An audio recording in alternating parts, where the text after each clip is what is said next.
Disaster relief isn't just about donations. It's about keeping the local engine running. And this is the part most people miss. The simplest, most effective way to help may be right where you spend your money, in the heart of the community's rebuilding after a disaster. But here's where it gets controversial. Some folks assume giving cash or goods is always best, while others focus on grand-scale fundraising. The truth can be much more practical and surprisingly impactful. A deeply underrated way to help people in natural disaster zones, Code TD. Each year, weather and nature deliver a mix of tornadoes, floods, wildfires, and hurricanes that leave regions scarred and communities forced to start over. The devastation isn't limited to a single night. It can take years to mend homes, schools, and local services. When you want to help, you might be surprised how gently simple actions can accelerate recovery, sometimes more effectively than large, one-off gifts.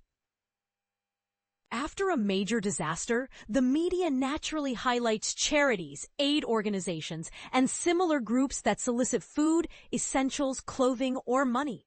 Those avenues are important, but there's another practical, often overlooked avenue for support: spending money in the damaged area's local economy. This approach helps keep small businesses afloat, preserves jobs, and keeps supply chains intact when they're most vulnerable. It's not glamorous, but it can be incredibly effective. A first-hand voice from the field lines up with this idea. Jason, who spent time in western North Carolina after Hurricane Helene in the fall of 2024, wrote about how directing his dollars toward local businesses helped the area recover more quickly. The core message is echoed by readers who've lived through similar storms. The act of buying locally can be one of the most underrated, high-impact forms of assistance. Joe the drummer, a longtime observer of hurricane country, put it plainly. The single most underrated yet impactful form of storm recovery is simply going into damaged areas and spending money at local shops. You don't have to break a sweat to make a tangible difference. Just spending a bit of money in a place that could use it can ripple through the local economy in meaningful ways. Money matters in recovery too, and sometimes people nod to it in surprising ways. For example, one reader named Brian Silvestro recently bought a very high-mileage Range Rover, about 216,000 miles on the clock, and found that even second-hand purchases can play a role in supporting local economies when done thoughtfully.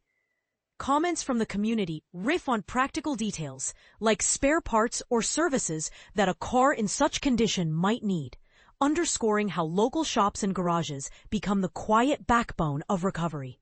Another thread in this conversation touches on the intersection of consumer behavior and practical repair work. A commenter joked about the availability of vehicle parts, like catalytic converters or other components, and the kind of local expertise that can help keep someone's car on the road as families return to normal routines.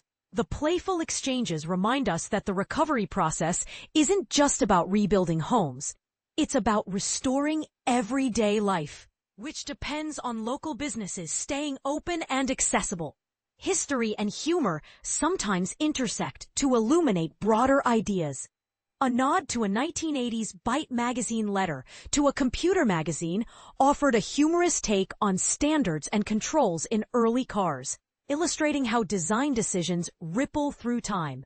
The piece collected snippets that contrasted different designers' visions for pedals, levers, and dashboards.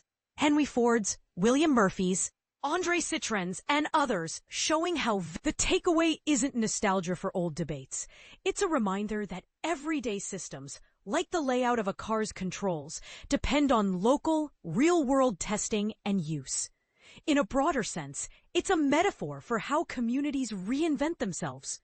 Practical choices, tested in the field, shape recovery. The thread also touched on pop culture and its staying power. A story about Universal Pictures. Faith in the Fast and the Furious after early screenings became a playful springboard for riffs. Memorable lines like, "Warning, danger to manifold," and "I live my life a quarter mile at a time," floated through the comments. alongside jokes about tuning, parts, and performance.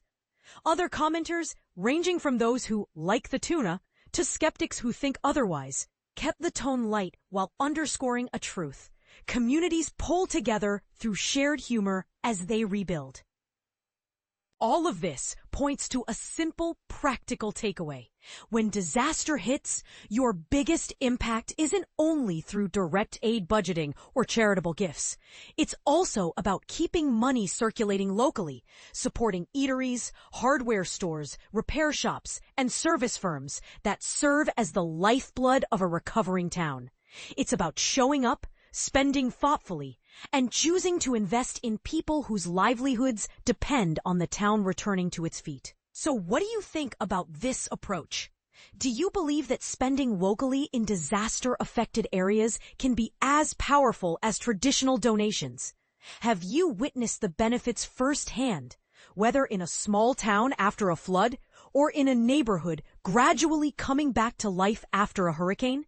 If you disagree, what alternative methods do you trust most for real-world impact? And if you're curious to see what practical steps look like prioritizing purchases from local businesses, coordinating with volunteers to patronize specific storefronts, or directing funds to community-owned enterprises, share your experiences and thoughts in the comments.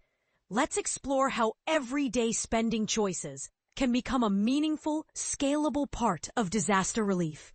Have a great evening, everyone.